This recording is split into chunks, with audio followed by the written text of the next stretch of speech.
அரசியலில்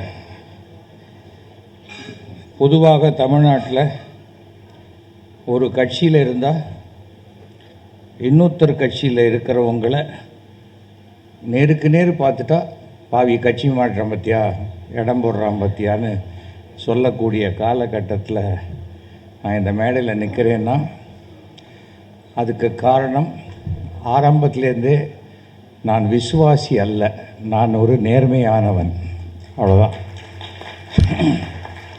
எனக்கு வாழ்க்கையில் நட்பு தான் முக்கியம், ஃப்ரெண்ட்ஷிப்பு, நட்பு, பழக்க வழக்கங்கள் அதுதான் முக்கியம். கட்சி இருக்கும். என்னை பொறுத்த வரைக்கும் நம்முடைய தேசம், நம்முடைய மதம், ஜாதி, அதற்கு பிறகுதான் கட்சி, பார்க்குற வேலை இதெல்லாம் வரும். இது என்னை பொறுத்த வரைக்கும். இன்னும் சில பேர் கட்சியே உயிர் அப்படின்னு நினைக்கிறவங்கள அது தப்புன்னு சொல்ல மாட்டேன். ஒவ்வொருத்தருடைய குணாதிசயங்கள். எனக்கு நம்முடைய மாவட்ட செயலாளர், அதே சமயத்தில் மயிலை தொகுதி எம்எல்ஏ வேலு, எனக்கு அவர் ஃப்ளெக்ஸ் வேலுவாக தெரியும். அதுக்கு பிறகு குறைச்சிக்கணும்பா, அவர் எனக்கு ஃப்ளெக்ஸ் வேலுவாக தெரியும். அப்புறம் நண்பராக தெரியும். நான் எம்எல்ஏ ஆகும்போது எனக்கு எதிராக வேலை செய்தவராக தெரியும். ஏன்னா அவர் வேறு கட்சி இல்லையா, அதுக்கு நம்ம வருத்தப்படக்கூடாது. நீ எனக்கு எதிராக வேலை செஞ்சே இல்லை, அந்த மாதிரியான விரோத மனப்பான்மையோ இதை வச்சுக்கிட்டு இருந்தால் நம்ம வாழ்க்கையில் யாரோடையுமே பழக முடியாது. காரணம் என்னென்னா, மாற்றுக்கருத்து இருக்கும். மாற்றுக்கருத்து இருக்கிறவங்களோட தான் நம்ம வாழ்ந்தே ஆகணும் வாழ்க்கையில். நான் மாற்றுக்கருத்து இருக்கிறவங்களோட வாழ மாட்டேன்னு சொன்னால் வீட்டை விட்டு வெளியில் இறங்கவே முடியாது உங்களால். அது அடிப்படையாக நம்ம புரிஞ்சுக்கணும். மாற்றுக்கருத்து இருப்பவர்களோட ஒருமித்த கருத்து எதெல்லாம் இருக்கோ அதில் ஒத்து போயிட்டே இருந்துட்டால் பிரச்சனை கிடையாது. இல்லை நான் ஒத்துக்க மாட்டேன் ஒரு லூசியா சண்டைக்காரன் அப்படிம்பாங்க. அது நமக்கு தேவையில்லை. வீட்டுக்குள்ளே மாமியார் மருமகளுக்குள்ள அதை மாற்றுக்கருத்தா எப்போ யாருக்கு விஷம் வைக்கலான்னு அப்படி பார்த்துட்டு இருப்பாங்க. டிவியில் அது மாதிரி வச்சா மாமியார் பாருங்க அத்தை பாருங்கப்பா, நான் உனக்கு ஒரு நாள் வைக்கிறேங்கிற மாதிரி. ஆனால் வைக்க மாட்டாங்க. அது சும்மா ஒரு ஆற்றாமை, அது சும்மா ஒரு பயங்காட்டுற விஷயம் அது இருக்கும். எனக்கு வாழ்க்கையில் ஒவ்வொரு முறையும் எனக்கு என் தந்தை சொல்லி கொடுத்தது, உனக்கு யாரோடையாவது மாற்று கருத்து இருக்கும்போது அவங்க உன்னை கூப்பிட்டு பாராட்டுறாங்கன்னா அன்றைக்கி தான் நீ வெற்றி பெற்றாய் என்ற அர்த்தம் அப்படிம்பார். அதுதான் முக்கியம். அதான் வின்னிங் ஓவர் த ஹார்ட்ஸு. நம்ம இடத்த அதை ஜெயிக்கிறோம் இதை ஜெயிக்கிறோங்கல்ல, மனங்களை வென்றவர். நான் இன்னி வரைக்கும் கலைஞர்கிட்ட சீட்டு கிடையாது, கேட்டது கிடையாது. ஆனால் அவர் மனதில் சிம்மாசனம் போட்டு என்னை உட்காந்து வச்சுருக்காரு கலைஞர். அதுதான் பெரிய விஷயம். கலைஞர் வீட்டுக்கு நான் போயிட்டு பேசிட்டு வருவேன். கீழே கத்துவான், டே என்ன நான் பாட்டு கட்சிக்காரன் பார்க்க முடியாது உட்காந்துக்கிறேன், நீ போகிற பொசுக்குன்னு பார்க்குற, உட்கார்ற, 2 மணி நேரம் கழிச்சு வர அப்படிம்பா. எப்போ நான் அவர் வீட்டுக்கு போனாலும் ஒன்று முதல்ல கூப்பிட்டுருவார், இல்லைன்னா கடைசியில் கூப்பிடுவார், நடுவில் கூப்பிட மாட்டார். ஏனென்றால் அதுக்கு உண்டான அந்த டைம் அது கொடுப்பார். ஆனால் மாற்றுக்கருத்து நிறைய இருந்தது. நீங்கள் பார்த்துருப்பீங்க, கலைஞர் யாரையாவது ஒரு வார்த்தை அவர் நேரடியாக அவர் எழுதிட்டார்னா அவன் அரசியலில் உயர்ந்து விட்டான் என்று அர்த்தம். இல்லைன்னா அவர் பதிலே சொல்ல மாட்டார். யார் வேணால் பேசிக்கங்கன்னு விடுவாரே தவிர பேச மாட்டார். இப்போ மேடையில் திண்டுக்கல் லியோனியும் நானும் ரொம்ப நாளாக போராட்டக்காரர்கள். என் கேசட்டுக்கு தான் அவர் கேசட்டுக்கு தாங்கிறது தான் எங்களுக்கு சண்டையே. எப்போவுமே சண்டை கிடையாது, எங்கள் பேரை வச்சு நாங்கள் திண்டிவனத்தில் எவன் தூக்க கலத்தில் இருந்தால் கூட ராத்திரி 1 மணிக்கு சிரிச்சுக்கிட்டே ஒன்று கடிச்சிட்டு இருப்பான் ஓரமாக போய். ஏன்னா அவர் போட்டிருப்பார், பழைய கணவனா புது கணவனா, பழைய வீடா புது வீடா அப்படிங்கிற மாதிரி அவர் தலைப்பு பட்டிமன்றம். நம்மளது ட்ராமா எல்லாம் ஆக மொத்தம் எல்லாமே 1 ஹவர். ஸோ அதுலேருந்து எனக்கு என்ன பெருமை என்றால், திண்டுக்கல் லியோனியை முதல்ல அமெரிக்காவுக்கு அழைத்து சென்றவன் நான். அது நான் என்ன சும்மா கூப்பிட்டு போனேன், டிக்கெட்லாம் வேறு ஒருத்தர் தான் போட்டாங்க. அது அமெரிக்காவில் இருக்கக்கூடிய அங்கே தமிழ் மாநாடு, அந்த தமிழ் மாநாட்டில் ஒரு மீட்டிங் தான் பேசினார்.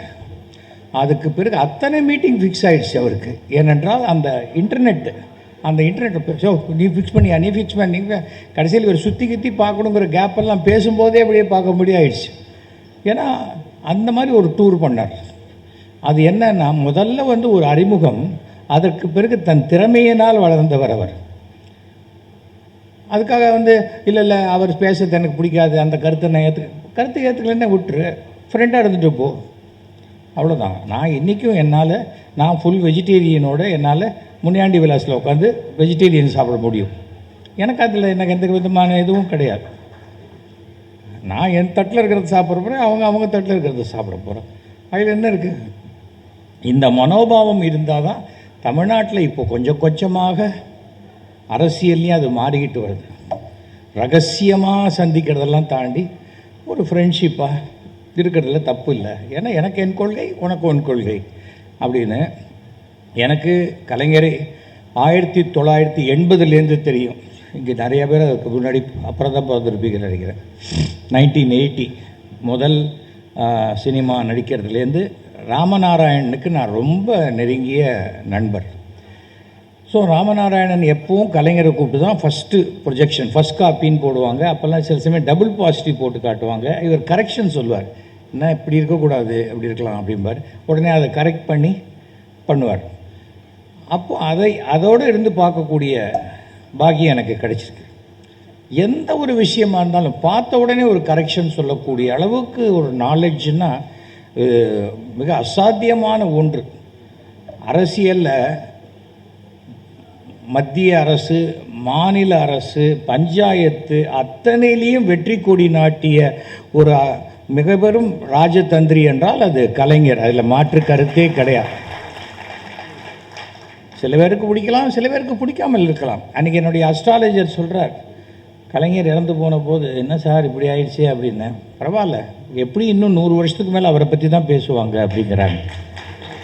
அப்போது அவருக்கு அந்த ராசி, அந்த இதற்கு ஒரு தடவை ரஜினிகாந்த் சொன்னார், கலைஞருக்கு கடவுளை பிடிக்குதோ இல்லையோ, கடவுளுக்கு கலைஞரை ரொம்ப பிடிச்சிருக்கு அப்படின்னு சொன்னார். அதுதான் பெரிய விஷயம், பூர்வ ஜென்ம புண்ணியம்னு சொல்லுவாங்க. எனக்கு அந்த ஒரு கலைஞனாக நான் வந்து மிக பெருமை. சினிமா இண்டஸ்ட்ரியில் இன்றைக்கி எவ்வளோ பேர் இருக்கலாம், ஆனால் அவர்களை எல்லாம் விட எனக்கு அதிகமான ஒரு அவர் என் கையை பிடிச்சிட்டு பேசும்போது என் தந்தை என் கையை பிடிச்சி பேசுகிற ஃபீல் இருக்கும். அதில் அந்த உதாரணத்தை சொல்லாதீங்கன்னு ஒருத்தர் சொன்னார்.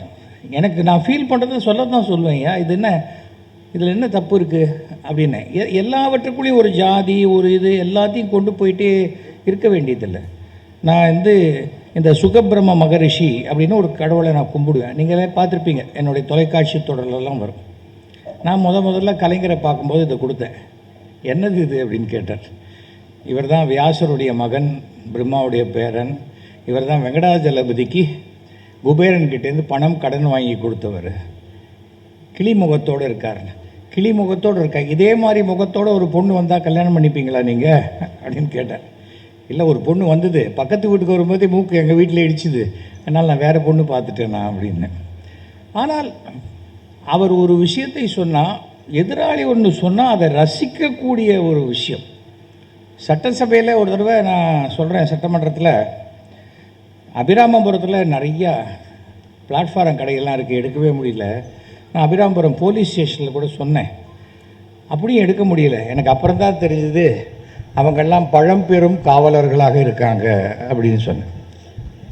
அசம்பிளியில் ஒரு சிஎம் அப்படி டேபிள் அப்படி தட்ட வேண்டிய அவசியம் இல்லை. ஏனென்றால் நம்ம சொல்லக்கூடிய விஷயத்தை ரசிக்கக்கூடிய ஒருத்தராக இருக்கார். ஒருத்தர் அப்புறம் அன்றைக்கி அசம்பிளிலேருந்து வரும்போது நான் வணக்கம் சொல்லுவேன். ஆனால் நான் இருக்கக்கூடிய இடத்துல இந்த வணக்கம் சொல்கிற வழக்கம்லாம் வச்சுக்கூடாதுங்கிற மாதிரி சொல்லுவாங்க. அதெல்லாம் நான் பண்ண முடியாது. அது வயதில் பெரியவர், முதலமைச்சருக்கு கொடுக்க வேண்டிய மரியாதையை நான் கொடுத்துருவேன். கொள்கை வேறு அப்படின்னு அதெல்லாம் நிறையா டிஃப்ரென்ஸ் ஆஃப் ஒப்பீனியனாக வந்தது. நான் ஒரு இடத்துக்கு போகிறேங்கிறதுனால நான் என் கலரை மாற்றிட்டு போக முடியாது. அதை அவரும் கவனிக்கிறார். அதை அப்புறம் என்னுடைய 3000வது நாடக விழாவுக்கு வந்தார்.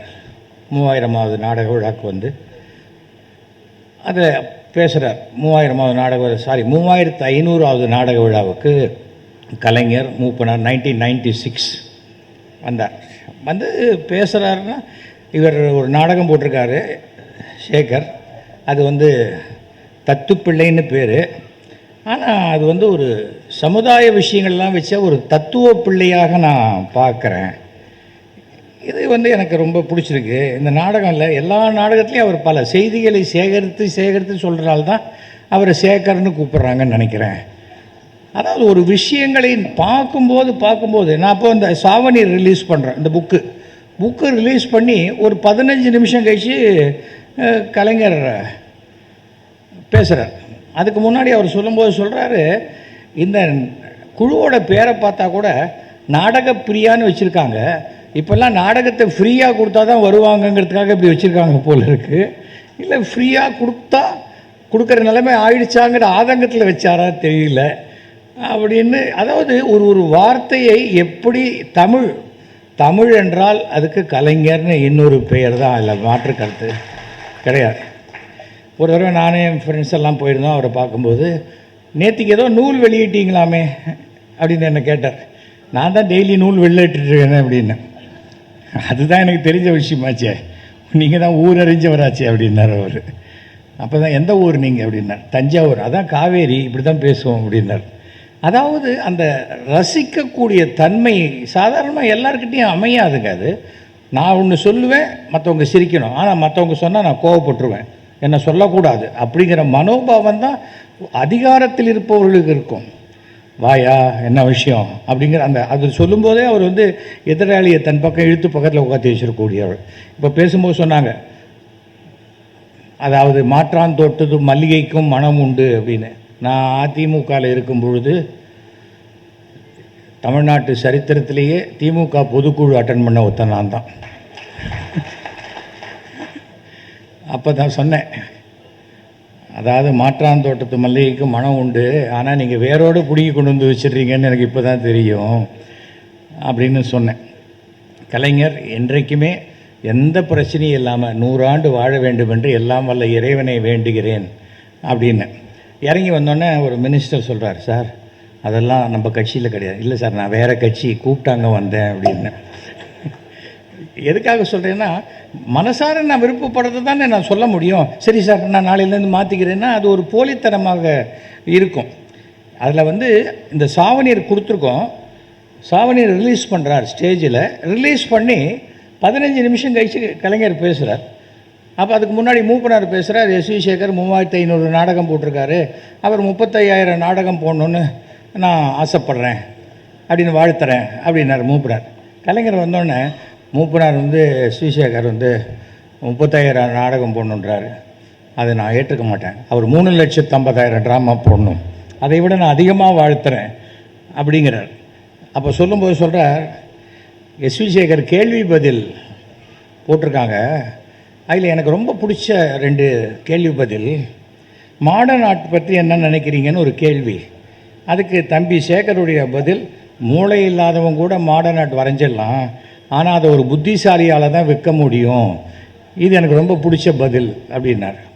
அதுக்கு அடுத்தது சொல்கிறார், உலகிலேயே நீங்கள் நேசிக்கும் 3வது பெண் யார்? 1 அம்மா, 2 மனைவி. அதுக்கு தம்பி சேகரின் பதில், ஒரு அம்மா 2 மனைவி, இதை கூட்டினாலே 3 வருகிறது. இது இல்லை. அதுக்கப்புறம் கலைஞர் சொன்ன வார்த்தை தான், இது எனக்கு மிகவும் மகிழ்வை தந்த பதில் அப்படின்னார். இசை ஒரு பப்ளிக்கில் ஒரு விஷயத்தை நம்ம ஒரு எவ்வளோ அசால்ட் அப்படி போகிற போக்கில் சொல்லிட்டு போகிறாங்கிறது சாதாரணமான ஒரு விஷயமே இல்லை. அதுக்கு கூச்சப்பட்டுக்கிட்டு இது பண்ணி இப்படி பேசி அப்படி பேசலாமா இப்படி பேசலாம் அதெல்லாமே இல்லை. நான் இளங்கோவடிகள் எழுதின சிலப்பதிகாரத்தையே நான் திருத்தினவன். நான் இது கர்வத்தோடு சொல்லலை. ஏன் திருத்தினேங்கிறது வலம்புரி ஜானுக்கு தெரியும். சிலப்பதிகாரத்தில் சிலம்ப திருடினவன் பொற்கொல்லன் அப்படின்னு சொன்னால் என்ன ஆகும்? அதுக்கு பிறகு எல்லா பொற்கொல்லனுமே இந்த மாதிரி தான் திருடன்னு வரும்.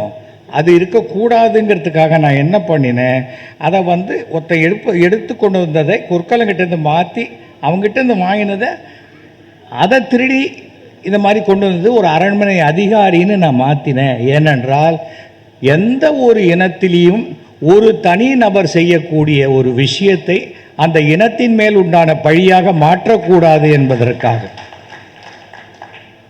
அதுதான் எனக்கு ரொம்ப இந்த மாதிரி பல விஷயங்கள் அவர்கிட்ட எனக்கு பிடிச்ச விஷயம் எல்லாமே.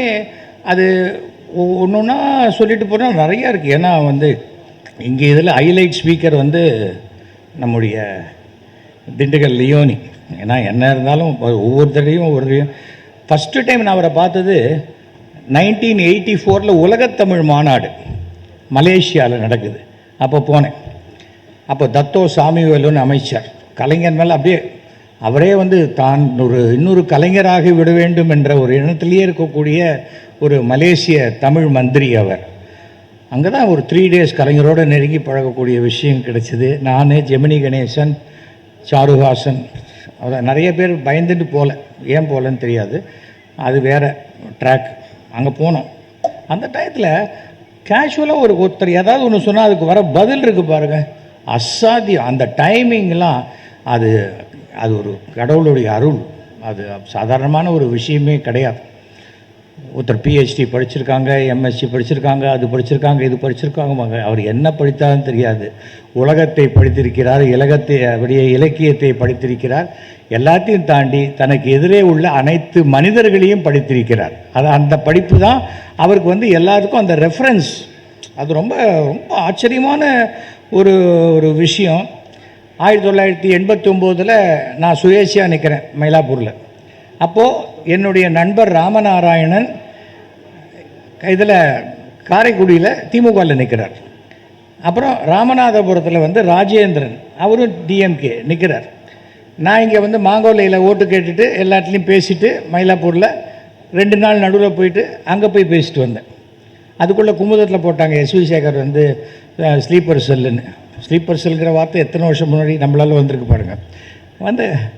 அப்போ மாங்கொல்லையில் தான் கடைசி இன்னையோட பிரச்சாரம் முடியுது. நாளைக்கு 5 மணினா இன்றைக்கி தான் மீட்டிங் போட முடியும். அன்றைக்கி நான் மாங்கொல்லையில் மீட்டிங் ஃபிக்ஸ் பண்ணியிருக்கேன். அப்போ சில பேர் கேட்டாங்க, சார் நாளைக்கு DMKக்காக ராதிகா பேசுகிறாங்க, அதனால் உங்களை விட்டு கொடுக்க சொல்கிறாங்க. யார் விட்டு கொடுக்க சொன்னது? இல்லை நாங்கள் தான் கேட்குறோம். இல்லை, நான் சுயேட்சையாக நிற்கிறேன். நான் பேசிட்டு வந்துட்டேன். நான் விட்டு கொடுக்க மாட்டேன். அதை கலைஞர்கிட்ட போய் சொல்கிறாங்க. சொன்னால் எப்படியா அவரை போய் விட்டு கொடுன்னு கேட்குறேன். இருந்தால் சுயேட்சையாக நிற்கிறேன்றாரு, எந்த இதுலேயும் நிற்காமல் ஒரு தைரியமாக நிற்கிறாரு. அவர்கிட்ட போய் நீ எதுக்காக கேட்குறீங்க? நீங்கள் கேட்டது தப்புன்னு சொன்னவர் அவர். அதுக்கப்புறம் என்னை பார்த்து ராமநாராயணன் ஜெயித்த போது அவர் அந்த அக்கேஷனில் பார்க்கும்போது, காரைக்குடியில் ரொம்ப சிறப்பாக பேசுனீங்க, ஆனால் நீங்கள் பேசின 3/4 மணி நேரத்தில் ஒரு இடத்துல கூட திமுக உதயசூரியன் சொல்லாதையே பேசிட்டு போயிட்டீங்க பார்த்தீங்களா அப்படின்னாரு. இல்லை சார், நான் ராமநாராயணன் அப்படிங்கிறது அங்கே தெரிஞ்ச பேர். அதை தாண்டி நான் கட்சி சின்னம் மாற்றி சொல்லிகிட்டு இருந்தேன். நான் நிஜமாகவே நான் பானை சின்னத்தில் நிற்கிறேன். அங்கே நான் இங்கே இப்படிலாம் பேசிகிட்டு இருக்கேன்னா என் மேலே ஒரு அவநம்பிக்கையை கொடுத்துருவேன். நான் ஒரு நட்புக்காக வந்தேன். அந்த திமுகவில் ராஜேந்திரன், ராமநாதபுரம் ராஜேந்திரன், அந்த குடும்பமே கட்சிக்காக உழைத்து அதை இறந்து போனவர்கள். அந்த குடும்பத்தில் ஒரு பைசா சம்பாதிக்கலை. அந்த மாதிரி ஒரு நல்ல ஃபேமிலி, சரியான நபர்கள்.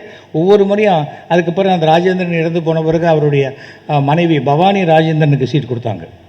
ஸோ எதுக்காக இதை சொல்கிறேன்னா, கட்சியில் இருக்கிறவங்க என்னை கவனிக்கலையெல்லாம் வேண்டாம். சரியானபடி உழைத்து கொண்டே இருந்தால் நீங்கள் கவனிக்கப்படுவீர்கள். கவனிக்கப்படும் போது உங்களுக்கு உண்டான இடம் கண்டிப்பாக சேரும். அதை நம்ம புரிஞ்சுக்கணும். அது அந்த ஒரே ஒரு விஷயந்தான். அதற்கு பிறகு நான் சுகர் படம் கொடுத்தேன். சுகர் படம் கொடுக்கும்போது சொன்னார், இந்த சுகர் படம் கொடுத்ததுக்கு நீங்கள் காலையில் அந்த டெஃப் அண்ட் டம்ப் ஸ்கூலில் ஒரு பிளாக் அண்ட் ஒயிட் டிவி கொடுத்தீங்க இல்லையா, அதுதான் சிறந்ததுன்னார். கண்டிப்பாக சார், கண்டிப்பாக அது சிறந்தது தான்.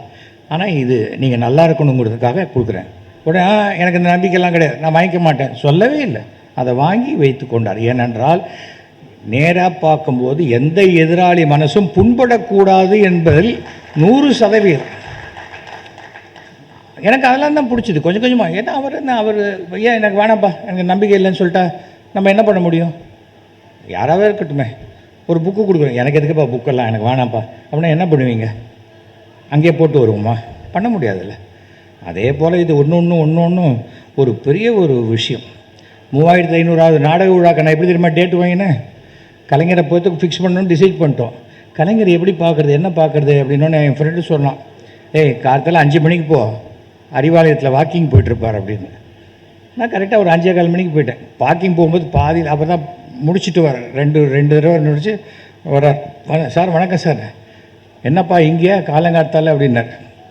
இல்லை, என் ட்ராமாவுக்கு நீங்கள் சீஃப் கெஸ்ட்டாக வரணும், இப்படியே கூட்டின்னு போயிடுவியா இல்லை எப்படி அப்படின்னு கேட்டார். காலத்தில் 5:30 மணிக்கு. இல்லை சார், ஒரு முதலமைச்சரை நாம் எவ்வளோ சுலபமாக பார்க்க முடியுங்கிறதுக்கு நீங்கள் ஒரு உதாரணம் சார் அப்படின்னு. உடனே சண்முகநாதனை கூப்பிட்டு அவருக்கு ஒரு டேட்டு கொடுத்துருப்பா இதெல்லாம் 5 நிமிஷத்தில் நடக்குது. இப்போ ஒரு சின்ன ஒருத்தர்கிட்ட போய் ஒரு குட்டி நடிகன்கிட்ட ஒரு டேட்டு வாங்கணுன்னா கூட நீங்கள் மேனேஜரை பார்த்துருங்க. அவருக்கு மேனேஜர் இருக்கிறது அவருக்கே தெரியுமா தெரியாதான்னு நமக்கு தெரியாது. ஆனால் சண்முகநாதன் என்பவர் ஒரு மிகச்சிறந்த அந்த மாதிரி ஒரு நிர்வாகியை நான் என் லைஃப்பில் பார்த்ததே கிடையாது. நான் சமீபத்தில் அவர் ரிட்டையர்ட் ஆகி வீட்டில் இருக்கும்போது நான் அவரை பார்த்து அவருக்கு ஒரு நமஸ்காரம் பண்ணிட்டு வந்தேன். 80 வயசு நெருங்கக்கூடிய இடத்துல இருந்தது. நம்மை விட வயதில் பெரியவர்கள் யாராக இருந்தாலும் அவர்களுக்கு நம்ம மரியாதையை நமஸ்காரம் செய்வது எந்த தப்பு, அப்படி தான் நான் வளர்க்கப்பட்டிருக்கேன். அவர் யார் என்ன பொசிஷனில் இருப்பா, ஒரு பதவிக்காக காலில் விழுவதெல்லாம் நமக்கு கிடையாது. அது உங்களுக்கே தெரியும். அந்த மாதிரி இருக்கும்போது கொடுத்தார், டேட் கொடுத்துட்டு திருப்பி ஒரு 1 ஹவரில் திரும்பி சண்முகம் இல்லை சிஎம் வந்து இதுக்கு போகிறார், தலைவர் டெல்லிக்கு போக வேண்டிய வேலை இருக்குது, அதனால் இன்னொரு டேட்டு உங்களுக்கு ஓகேயா சார்? நீங்கள் என்ன டேட்டு கொடுத்தாலும் அவர் கொடுக்குற டேட் தான் ஃபங்க்ஷன் அப்படின்னு. உடனே ஒரு 2 ஆல்டர்னேட் டேட் கொடுத்து இந்த 2 டேட்டில் ஒரு டேட்டை வச்சுக்காங்கிறார். ஏனென்றால் அடிப்படையாக நாடகத்திலேருந்து வந்ததுனால இன்னொரு நாடகக்காரனுடைய கஷ்டம் தெரியும். என்ன பார்க்கும்போது சொல்லுவார், நீ நாடகக்காரன் தானே நீங்கள் அப்படிம்பார். அது ஒரு பெருமையாக சொல்லுவார். இன்றைக்கி 100 ஆண்டு விழா ஆயிடுச்சு. சேலத்தில் வந்து இவர் என் மனைவியினுடைய தாத்தா மிக பிரபலமான இசையமைப்பாளர் ஜி ராமநாதன், இவங்க எல்லாருமே ஒன்றாக ஒரே இடத்துல இருந்து பண்ணவங்க. இப்போ வந்து நான் இந்த விஷயத்தில் சொல்கிறேன். அதே போல் அந்த சுந்தரம், அந்த மாடர்ன் தியேட்டர்ஸ், அவர்கள் 3 பேருக்குமே அந்த இடத்துல ஒரு மார்பளவு சிலை வைத்தால் இந்த 100ஆண்டு விழாவை கொண்டாடுவது சிறப்பாக இருக்குங்கிறது என்னுடைய ஒரு சின்ன கருத்து. இது காரணம் என்னென்னா, மாடர்ன் தியேட்டர்ஸுங்கிற இடத்துலேருந்து தான் கலைஞர் இங்கே வந்தார். அதை வந்து நம்ம ஞாபகப்படுத்தக்கூடிய ஒரு விஷயமாக இது இருக்கும். அடுத்தது கொஞ்சம் கொஞ்சமாக அப்படி பேசி வந்தது. நான் வந்து 1990லேருந்து பாஜகவினுடைய அனுதாபி. ஸோ தேர்தலில் கூட்டணிக்கு பேசுவேன். அதனால் பாஜக திமுக கூட்டணிக்கு பேசியிருக்கேன், எல்லாமே பேசியிருக்கேன். அது மாதிரி ரெகுலராக பேசுவேன், வருவேன். ஒரு மனிதாபிமானத்துக்கு ஒரு மிகப்பெரிய எடுத்துக்காட்டு கலைஞர். பாரி வெங்கட்னு எங்கள் ட்ராமா ட்ரூப்பில் ஒரு பையன் ஆக்ட் பண்ணிகிட்டு இருந்தான். ஒரு நாளைக்கு அவனுக்கு ஒரு சினிமா சான்ஸ் கிடச்சி ஷூட்டிங்க்கு திருநெல்வேலி போயிட்டான். திருநெல்வேலியிலேருந்து வரவே இல்லை. வீட்டில் தேடுறாங்க, எனக்கு ஃபோன் பண்ணுறாங்க, வரவே இல்லை, அவர் எங்கே போனார் தெரியலைங்கிறாங்க. எங்கேயுமே அவன் அங்கே கிளம்பிட்டானே, நாங்கள் பஸ் ஏற்றி விட்டோமேங்கிறாங்க. அப்புறம் நான் என்னுடைய அஸ்ட்ராலஜர் நெல்லை வசந்தன்னு அவரை கேட்குறேன். கேட்டால் அவர் இருக்காரா தெரியலையே, எங்கேயோ உள்ளே புதஞ்சிருக்கிற மாதிரி தெரியுதுங்கிறார் அவர். உடனே மெட்ராஸ்லேருந்து இந்த ரூட்டில் பார்த்து ஏதாவது ஆக்சிடெண்ட் ஆச்சான்னு எல்லா போலீஸ் ஸ்டேஷன்லேயும் விசாரித்தா மங்களமேடுன்னு ஒரு ஊரில் ஒரு ஆக்சிடெண்ட்டில் அந்த பாரி வெங்கட் இறந்து போயிருக்கான். அவனுடைய பேர் வெங்கட்ராமன். பாரி வெங்கட்டுங்கிறது தான் எல்லாருக்கும் தெரிஞ்ச பேர். வெங்கட்ராமன் அவன் வீட்டில் இருக்கிற இடத்துக்கு போயிட்டு கேட்டிருக்காங்க, தெரியல. ஏன்னா அது வீடு மாற்றிருக்கான் கரெக்டாக 1 வாரம் முன்னாடி. அப்போது என்ன ஆச்சுன்னு தெரியாமல், யாரும் தெரியாமல், அடையாளம் தெரியாத பிணமாக அந்த மங்களமேட்லேயே அதை புதைச்சிட்டாங்க. நான் அன்றைக்கி வந்து என்னுடைய மாமா பையன் கல்யாணத்தில் தஞ்சாவூரில் இருக்கேன். காலத்தால் 8 மணியோ என்னமோ ஃபோன் பண்ணுறேன், எனக்கு பண்ணுறாங்க, இது மாதிரி அங்கே தான் அவன் பாடி இருக்குதுன்னு சொல்கிறாங்க. அதுக்கப்புறம் தான் அவன் சூட்கேஸை ஓப்பன் பண்ணி பார்த்தா அந்த பாரி வெங்கட் என்னோட எடுத்துட்ட ஃபோட்டோ அதில் இருக்குது. அதுதான் இருந்தது. கூட 2000 ரூபா வச்சுருந்தான், அது இல்லை. எதுக்காக சொல்கிறேன்னா, அந்த ஃபோட்டோவை வச்சு சொன்ன உடனே எனக்கு உடனே நேராக கலைஞர் வீட்டுக்கு தான் பண்ணேன். சண்முகநாதன் சார் தான் எடுத்தார். சார் இது மாதிரி அப்படின்னு. ஐயோ, பாடியை புதைச்சிட்டாங்களா? ஆமாம் சார். அவன் அவன் மெட்ராஸ் வீடு, அவன் குடும்பம்லாம் அங்கே இருக்குது. எங்கேயோ ஒரு இடத்துல எப்படி சார் ஒரு அனாதை பிணமாக இருக்க முடியும்? நீங்கள் கொஞ்சம் சிஎம் கிட்ட சொல்லுங்கள். அவ்வளோதான். ஒரு 1 ஹவருக்குள்ள சிஎம் கிட்டேருந்து இன்ஸ்ட்ரக்ஷன் போய் அந்த பாடியை வெளியில் எடுத்து அவங்க குடும்பத்துக்கிட்ட ஹேண்ட் ஓவர் பண்ணணும்னு சொன்னார். இது ஒரு பெரிய ஹிஸ்ட்ரி. ஏன்னா போலீஸில் இது மாதிரி ஆகி புதைக்கப்பட்டுட்டா அதுக்கு திருப்பி எடுக்க மாட்டாங்க. அது அன்லஸ் அதர்வைஸ் அது பெரிய கொலை கேஸ் அந்த மாதிரி இருந்தாலே ஒழிய அதை எடுத்து அதுக்குள்ளே ஏவிஎம்லேருந்து ஆம்புலன்ஸ் கொடுத்து பண்ணி என்னென்னா ஒரு சாதாரணமான ஒரு விஷயம் இல்லை இதெல்லாம் வந்து நம்ம எதுக்கு பண்ணணும் அப்படிங்கிறது கிடையாது. அவர் பார்வைக்கு அது போச்சு, அதை பண்ணுவாங்க. அதே போல் 2006 தேர்தலில் நான் மயிலாப்பூரில் நிற்கிறேன். அப்போது என்னுடைய அருமை நண்பர் சினிமா நடிகர் நெப்போலியன் நானும் மயிலாப்பூரில் நிற்பேன்னு சொல்லும்போது கலைஞர் அவர்கிட்ட சொல்லியிருக்கார், அவன் மண்ணின் மைந்தனியா, நீ எதுக்கு அங்கே போய் நிற்கிற விடு அப்படின்னு இருக்கார். இல்லை தலைவரை நான் ஜெயிச்சிருவேன் இருக்கார். கடைசியில் ரிசல்ட் மாறி போச்சுன்னு வச்சுக்கோங்க. அப்போவே சொன்னார், அவன் 58வது வருஷத்துலேருந்து மயிலாப்பூரில் இருக்கிற ஒருத்தன் நீ எப்படி அங்கே போய் நின்ன? ஏன்னா நெப்போலியன் தமிழ்நாட்டிலேயே மிகப்பெரிய தொகுதியில் வில்லிவாக்கம் தொகுதியில் ஜெயித்தவர் நெப்போலியன். சாதாரணமான ஒரு வில்லிவாக்கம்லாம் இப்போ 2-3 தொகுதிக்கு ஈக்குவலான இடம் அது. அந்த இடத்துல இருந்தவர். ஏன்னா கலைஞர் அங்கே ரூமில் தான் இருக்கார். அவருக்கு என்ன தெரியும்னு நினைக்கிறவங்களுக்கு உட்கார்ந்த இடத்துலேருந்தே எல்லாவற்றையும் கணிக்கக்கூடியவர் கலைஞருங்கிறதுக்காக இந்த விஷயத்தை சொல்கிறேன். ஏன்னா எல்லாமே நான் சம்பந்தப்பட்ட விஷயம், நான் பேசின விஷயம், அதெல்லாம் தான் நான் சொல்ல முடியும். ஏன்னா ஒவ்வொரு தடவையும் நான் அவர்கிட்ட பேசும்போது பார்க்கும்போது அவ்வளோ பிரமிப்பு இருக்கும். அது திருப்பியும் நான் அதே போல் இது எதுக்காகனா அந்த குடும்பம், கலைஞர் குடும்பத்தில் அத்தனை பேருமே என் சகோதரர்கள் மாதிரி. அது அழகிரி, ஸ்டாலின், தமிழரசு, கனிமொழி, செல்வி எல்லாரையுமே எனக்கு 1980களிலேருந்து பழக்கம். ஆனால் நான் அதை வச்சு எந்த ஆதாயமும் தேடிக்கணும்னு நான் நினச்சதே கிடையாது. நான் எம்எல்ஏவாக இருந்த 5 வருஷத்தில் ஒரு மினிஸ்டர் ரூமுக்குள்ளே போய் ஒரு சீட்டு கொடுத்து இதை செஞ்சு கொடுங்கன்னு கேட்டதே கிடையாது. ஏனென்றால் எனக்கு அது அவசியம் இல்லைன்னு நினைக்கிறேன். அந்த மாதிரி நம்ம இருந்திருக்கோம். வேலு அவர்களும் நீங்கள் சொன்னார்னா அது என்ன ஒருத்தனை எல்லாத்தையும் எவ்வளோ மறைச்சி வாழ முடியும்? வாழவே முடியாது. அதற்காக சொல்கிறேன். அந்த அசம்பிளியில் கூட நான் அவரை பார்த்தோன்னு வணக்கம் சொல்லுவேன். அவர் அதை திருப்பி ரெசிப்ரிகேட் பண்ணுவார் அந்த இடத்துலேருந்து. அவர் ரெசிப்ரிகேட் பண்ணாட்டா என்ன தெரிய போகுது? அவர் சிஎம் போகிறாரு, நமக்கு எப்படி தெரியும்? அதே போல் அப்படி கிளம்பும்போது வணக்கம் சார் அப்படின்னாக்கா அப்படியே டக்குன்னு அப்படி கூப்பிட்டு என்ன எப்படி இருக்கீங்க அப்படிப்பார். அந்த மாதிரி எனக்கு தெரிந்த வரைக்கும் கலைஞர் தனக்கு எதிரிகளே இருக்கக்கூடாதுன்னு நினைப்பார். எதிரியாக இருந்தால் கூப்பிட்டு வச்சு ஃபஸ்ட்டு நண்பனாக்கிடுவார். அது இல்லை அப்படின்னா தான் அப்புறம் அது அவருடைய நேச்சர். அது சாதாரணமான ஒரு விஷயம். ஒவ்வொருத்தருக்கும் ப்ளஸ்ஸு மைனஸ் இல்லாதவங்க உலகத்தில் யாருங்க? என்ன கேளுங்க இன்னொரு இடத்துல, ஐயா அவனை மாதிரி திமிரு பிடிச்சவன் கிடையாது தான் சொல்லுவாங்க. என்னோட பழகினு சொல்லுங்க, சார் தங்கமான ஆள், அவரை முரசாத வரைக்கும் அவன் ரொம்ப நல்லவன் அப்படிம்பாங்க. எல்லோரும் அப்படி தானே, அதில் என்ன இருக்குது? அந்த மாதிரியான விஷயம். அந்த 5600வது நாடக விழா, அந்த நாடக விழாவில் மாண்புமிகு தமிழக முதல்வர் கலைஞர், துணை முதல்வர், இன்றைய முதல்வர் ஸ்டாலின் 2 பேருமே கலந்துக்கிட்டது எனக்கு பெரிய பெருமை. அந்த விழாலையும் அவர் பிரமாதமான ஒரு விஷயத்தை பேச சொல்கிறார். எஸ்வி சேகர்கிட்ட எனக்கு ஒரு வருத்தம் உண்டு. என்ன இருந்தாலும் எங்களுடைய முன்னாள் உறுப்பினர் அவரை தோக்கடிச்சது எனக்கு ரொம்ப வருத்தம். அது அவர் நெடுஞ்செழியனை நான் வெற்றி கொண்டதை அவ்வளோ நாசுக்காக அவர் சொல்கிறார்.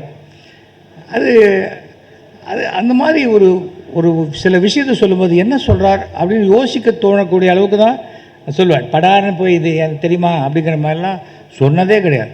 அந்த ட்ராமாவில் அப்படி சொன்னார்.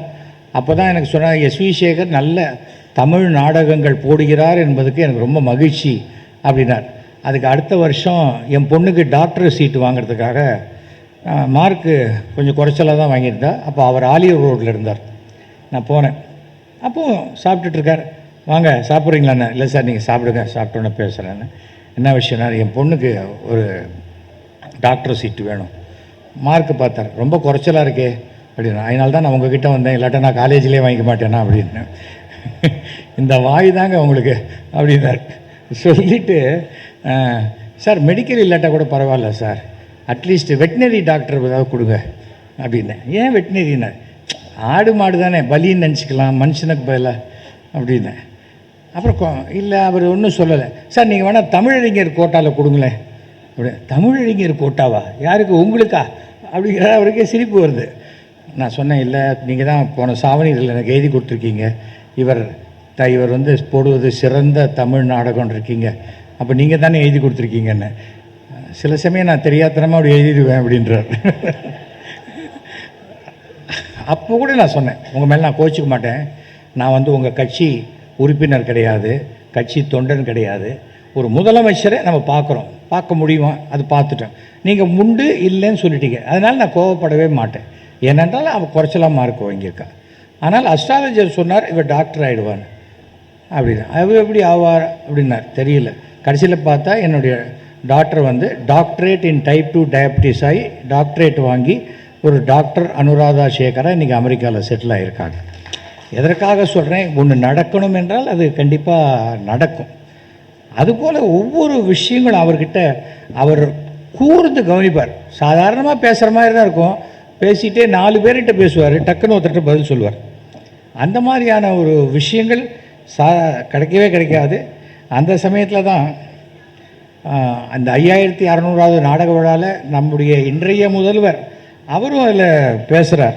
அதில் சொல்கிறாரு, நாடகத்தில் மட்டும் இல்லை, நேரில் பார்க்குற நேரத்துக்குள்ள அவர் நம்மளெல்லாம் சிரிக்க சிரிக்க மகிழ்ச்சி அடையக்கூடிய பேசுவார். ஆனால் எந்த கட்சியும் சேராத ஒரு அடையாளத்தை இன்றைக்கி காட்டிக்கிட்டு இருந்தாலும் அவர் உள்ளத்தில் தலைவர் கலைஞர் அவர்கள்தான் தனக்கு தலைவர் என்ற நிலையிலேயே அவர் இருந்து கொண்டிருப்பது எனக்கு ரொம்ப சந்தோஷமாக இருக்குது அப்படின்னார். என்னை கட்சியை விட்டு எடுத்தாங்க. என்ன காரணத்துக்கு எடுத்தாங்கன்னா, நான் அன்றைக்கி நானும் அனிதா ராதாகிருஷ்ணனும் திமுகவில் போய் சேருவோன்னு.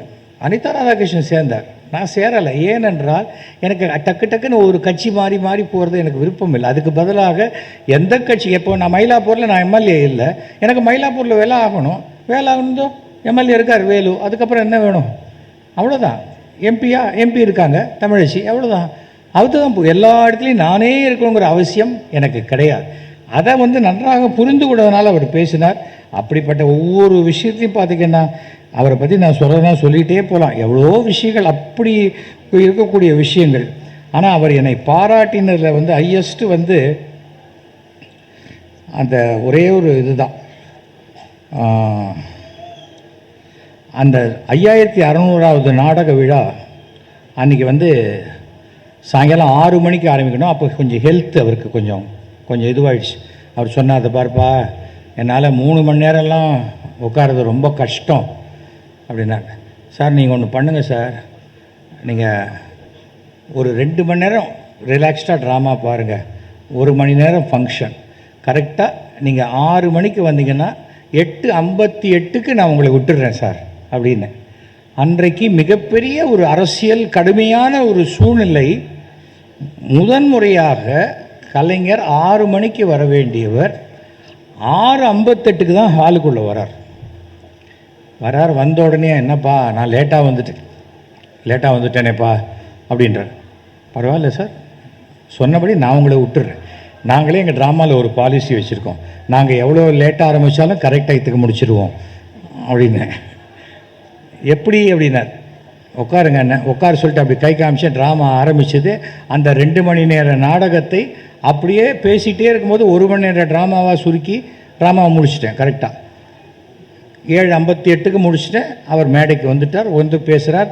முதல்ல மிகப்பெரிய திருவள்ளுவர் சிலையை அமெரிக்காவில் நிறுவுவதற்கு என்னுடைய மேடையை தான், இந்த மேடையில் தான் அவர் ரிலீஸ் பண்ணி விட்டார் ஃபஸ்ட்டு டைம். அது அமெரிக்காவில் நியூயார்க்கில் அவ்வளோ பெரிய வள்ளுவர் சிலை, இங்கேருந்து அவ்வளோ ஹைட் இருக்கும் வள்ளுவர், அந்த கன்னியாகுமரியில் இருக்கிற அதே மாதிரியான வள்ளுவர். அது வந்து சாதாரணமான ஒரு விஷயம் இல்லை. எனக்கு வந்து சட்டமன்ற வாஞ்சிநாதன் ஒரு டைட்டில் கொடுத்தார் கலைஞர். இது நான் வாங்கின எத்தனையோ பட்டங்களை விட மிகப்பெரிய பட்டமாக நினைக்கிறேன். வாஞ்சிநாதன் அவர்களுக்கு ஒரு மணிமண்டபம் கட்டணும்னு சொல்லி பண்ணிவிட்டு, அது காமராஜர் காலத்தில் கடைசியில் அந்த அடிக்கல்ல மாத்திரம் துணி துவைக்கிற கல்லாம் மாற்றி போட்டாங்க. அது பாட்டுக்கு தென்காசியில் இருக்குது. ஒரு தடவை குமரி ஆனந்தன் பார்க்கும்போது சொன்னார். அதை நான் சொன்னேன், எந்த ஜாதி அடிப்படையிலும் பார்க்காம ஒரு சுதந்திர போராட்ட தியாகியாக வாஞ்சிநாதன் அவர்களுக்கு இந்த மணிமண்டபம் கட்டணும்னு நான் கோரிக்கை விடுத்த போது அவர் சொல்கிறார், சட்டமன்ற வாஞ்சிநாதன் கேட்குறார், நம்ம என்ன மாட்டேன் நான் சொல்ல போகிறேன்னு சொல்லி அதை செய்து கொடுத்தவர் கலைஞர் அவர்கள். ஏன்னா யார் என்ன கேட்குறா, அது கரெக்டான விஷயமா இருந்தது தான் உடனே உண்டுன்னா உண்டு, இல்லைன்னா இல்லை. அன்றைக்கி நான் நினச்சேன் அவரை வந்து எந்த விஷயமா இருந்தாலும், மயிலாப்பூரில் எந்த ஃபங்க்ஷனில் சிஎம் வர்றாருன்னா அவர் கேட்குற ஃபஸ்ட்டு கேள்வி, என்னப்பா நம்ம எம்எல்ஏ வந்துட்டாரா அப்படிம்பார். எவ்வளோ பேர் கேட்பாங்க, அதெல்லாம் வரல நீ பண்ணு அப்படிங்கிற மாதிரி இருக்கக்கூடிய சூழ்நிலையில் அது எனக்கு அந்த குடும்பத்தினருடைய அன்பு எனக்கு ரொம்ப சிறப்பாக இருக்குது. அதுக்காக ஒருத்தர்கிட்ட அன்பு இருக்குங்கிட்டால் நான் இன்னொருத்தர் வெறுக்கக்கூடிய பண்பு கிடையாது எனக்கு. நான் ஒரு கண்ணாடி மாதிரி, எனக்கு என்ன கிடைக்கிறதோ அதை அப்படியே டபுள் டைம் நான் திருப்பி கொடுப்பேன். அது எதுவாக இருந்தாலும் சரி, அன்பாக இருந்தாலும் சரி, வெறுப்பாக இருந்தாலும் சரி, சண்டையாக இருந்தாலும் சரி, அந்த மாதிரி தான் இருக்கும். அப்போ தான் அவர் சொல்கிறாரு அந்த நாடக விழாவில் கடைசியில், நாடகத்தில் 10-15 காட்சிகளானாலும் ரசிக்கின்ற கருத்துக்களை மருந்து கேப்சூல் போல் கொடுக்கும் இந்த திறமையை நடிகவேள் எம்ஆர் ராதாவுக்கு பிறகு இன்றைக்கு எஸ்வி சேகரிடம் காண்கிறேன்னார். இது எவ்வளோ பெரிய ஒரு பாராட்டு. இதெல்லாம் சாதாரணமாக கிடைக்கக்கூடியதில்லை. வசிஷ்டர் வாயால் பிரம்மரிஷி அப்படிங்கிற மாதிரி. நான் சட்டமன்றத்தில் பேசும்போது அந்த இந்த கடைசியாக லாஸ்ட்டு சட்டமன்றத்தில் வரும்போது அந்த பேசும்போது சொன்னேன், இந்த பிரம்மாண்டமான புதிய சட்டமன்ற வளாகத்தில் 5 முறை தமிழக முதல்வராக இருந்த நம் கலைஞருக்கு முழு உருவச்சிலை வைக்க வேண்டும்னு அன்றைக்கி நான் பேசினேன். அது இன்றைக்கு நிறைவேறி இருப்பது எனக்கு ரொம்ப பெருமையான ஒரு விஷயமா இருக்குது. ஏன்னா நாம் வந்து ஆசைப்படுறது வேறு, நம்ம ஒன்று சொல்கிறோம் அது நடந்துருச்சுங்கிறது பெரிய ஒரு விஷயம். இப்போ கூட சில பேர் என்ன சொல்கிறாங்க, இவன் சபிச்சிட்டான். நான் சபிக்கலை. மொத்தம் நொண்டி அடிச்சுட்டே வரும்போது கொடுக்க பள்ளத்தில் விழுவான்னா உழப்போறடா அப்படின்னு சொல்கிறோம். அவன் சபிச்சிட்டான்னா அதுக்கு நான் என்ன பண்ணுறது? அதுக்காக சொல்கிறேன். அது வந்து எந்த இடத்துல இருந்தாலும் அது என்னுடைய குணம். நான் இது ஒரு நான் வேலு அவர்கிட்டயே சொன்னேன், இந்த கலைஞர் நூற்றாண்டு விழா ஃபங்க்ஷன் நடக்கும்போது எனக்கு ஏதாவது நான் ஒரு நாள் திடீர்னு நானே உங்கள் மேடையில் வந்து பேசிட்டு போகிறேன் பாருங்கள் அப்படின்னு. அதெல்லாம் வேணான்னு, நான் கூப்பிட்றேன் உங்களை கரெக்டாக வாங்க அப்படின்னு சார். ஏன்னா வேலு போன்றவர்களுக்கு கூட நாம் ஒருத்தரை அழைக்கிறது அவங்களுக்கு ஏதாவது தர்ம சங்கடம் ஆகிடக்கூடாதுன்னு நினைக்கக்கூடிய நல்ல மனம் கொண்டவர் தான் வேலு போன்றவர்கள். எனக்கு வந்து ஸ்டாலின் அவர்கள் நல்ல நண்பர்னு சொல்லிக்கிறது எனக்கு பெருமை. நீ நண்பர் அவர் சொன்னாராண்ணா, ஏதோ புக்கை போட்டுக்க, அருமை நண்பர் திரு எஸ்வி சேகர் அவர்களுக்கு அன்புடன் மு.க. ஸ்டாலின் கையெழுத்துப்படுது இது இருக்குது. அதனால் இல்லை நான் வந்து இல்லாத சொல்லி நம்ம என்ன பண்ண போகிறோம்? நான் ஃபோட்டோவை பெருசாக மாட்டி டேக்ஸ் கட்ட மாட்டேன்னு சொல்ல போகிறேன்னா அதெல்லாம் ஒன்றும் கிடையாது. என்னை பொறுத்த வரைக்கும் ஒழுங்காக நாம் சட்டத்தை மதித்து நிறுத்தால் சட்டம் நமக்கு பாதுகாப்பு கொடுக்கும். அந்த நம்பிக்கை எனக்கு இருக்கிறது. அந்த கலைஞர்கிட்ட கற்றுக்க வேண்டியதுங்கிறது பார்த்தா, அவர் புக்கை படித்தாலும் சரி, அவருடைய பேச்சுக்களை பார்த்தாலும் சரி, கற்றுக்கிட்டே இருக்கலாம் லைஃப்பில். ஒருத்தன் எப்படி தைரியத்துடன், துணிச்சலுடன், தன்னம்பிக்கையுடன் எதிரிகளை எதிர்கொள்வது எப்படிங்கிறது கலைஞர்கிட்ட கற்றுக்க வேண்டிய ஒரு முக்கியமான ஒரு விஷயம். ஒரு கலைஞனாக இன்றைக்கி இந்தியாவிலேயே மிகப்பெரிய கலைஞர்னால் அவர் ஒருத்தர் தான், வேறு யாருமே கிடையாது. அப்படிப்பட்ட கலைஞரை பற்றி பேசக்கூடிய வாய்ப்பு எனக்கு கிடைச்சது. நான் மிகவும் பெருமை அடைகிறேன். இந்த மாதிரி வாய்ப்பு எல்லாருக்கும் அவ்வளோ சுலபத்தில் கிடைக்காது. கிடைக்கவும் பயந்துருவான். நம்ம இங்கே போய் பேசினா நமக்கு ஏதாவது ஆகிடுமோ அதெல்லாம் பயப்படுற ஆள்லாம் நான் கிடையாது. நான் எது உண்மையோ அதை பேசக்கூடியவன். அது என்னை பிடிக்காதவங்களுக்கும் அது தெரியும். பலகீனங்கள் இல்லாதவன். அதனால் என்னை வீடியோ எடுத்துருவாங்க, ஃபோட்டோ எடுத்துருவாங்கங்கிற பயம்லாம் எனக்கு கிடையாது. நான் யாரையும் சொல்ல, சாதாரணமாக பேசினாலே நீங்கள் ஏதாவது நினச்சிக்கிறீங்க. அது எதுக்காக சொல்கிறேன்னா, நம்ம வந்து இதை பற்றிலாம் கவலைப்பட மாட்டோம். நான் இந்த தேர்தலுக்கு முன்னாடியும் நான் கண்டிப்பாக சொன்னேன், மத்தியில் மோடி அவர்கள் வருவார், இங்கே 0 தான் வரும் அப்படின்னு. அதான் வந்திருக்கு. ஏனென்றால் உழைப்பு இருக்கணும். நம்ம வெற்றி பெறணும் பொது வாழ்க்கையில்னா மக்கள்கிட்ட போகணும். அடித்தட்டு மக்கள் வரைக்கும் நம்ம போய் சேரணும். சேரலைன்னா ஏசி ரூமில் உட்காந்துக்கிட்டு இருந்தால் மேக்ஸிமம் ஃபைனான்ஸ் கம்பெனி தான் நடத்த முடியும். அதை நம்ம தெரிஞ்சுக்கணும். அதுக்காக சொல்கிறேன். நான் யாரையும் குறிப்பிட்டெல்லாம் பேசலை. அந்த மாதிரி இந்த மேடையில் இப்படி பேசுறது சரியாக இருக்காது. அதனால் மீண்டும் மீண்டும் என்னுடைய நன்றியையும் என்னை அழைத்து பாராட்டியதற்கு என்னுடைய, ஏன்னா ரொம்ப வருஷமாக இருக்குது, எங்கேயாவது ரெக்கார்ட் ஆகணும். இது பாருங்கள், கிட்டத்தட்ட 21 கேமரா வந்திருக்கு. நாளைக்கு இன்னி ராத்திரியிலேருந்து ஆரம்பிச்சிருவாங்க. ஆனால் தலைப்பு என்ன வேணால் கொடுப்பாங்க. அதை நான் ஒன்றும் கேட்கவே முடியாது. அவங்க கொடுக்குற தலைப்புக்கும் உள்ள கண்டென்ட்டுக்கும் சம்மந்தம் இருக்காது. ஆனால் ஃப்ரெண்ட்ஸ், உங்கள் எல்லாருக்கும் ஒரு ரெக்வஸ்ட் பண்ணுறேன். 9841023545 இதான் என் நம்பர். யாராவது இந்த ரா ஃபுட்டேஜை மட்டும் எனக்கு கொஞ்சம் அனுப்பிச்சி வைங்க, உங்கள் எம்பளம் போடாமல். ஏன்னா சிலது வேணும்னா கட் பண்ணிடுவீங்க, விட்டுருவீங்க. அதெல்லாம் இல்லாத மொத்த பேச்சும் எனக்கு இருந்ததுன்னா அதை நான் போட்டு காமிக்கிறதுக்கும், நான் என்னுடைய ஒரு ரெக்கார்டாக வச்சுக்கிறதுக்கும் சந்தோஷமாக இருக்கும். மீண்டும் மீண்டும் உங்கள் அனைவருக்கும் வரப்போகின்ற அனைத்து பண்டிகை நல்வாழ்த்துக்களையும், உங்கள் அனைவருக்கும் நீங்கள் வாழ்க்கையில் ஈடுபடக்கூடிய அனைத்து விஷயங்களில் தொடர் வெற்றிகளையும் பெறுவதற்கு என்னுடைய மனமார்ந்த வாழ்த்துக்களை நான் தெரிவித்துக் கொள்கிறேன். நன்றி, வணக்கம், ஜெய்ஹிந்த்.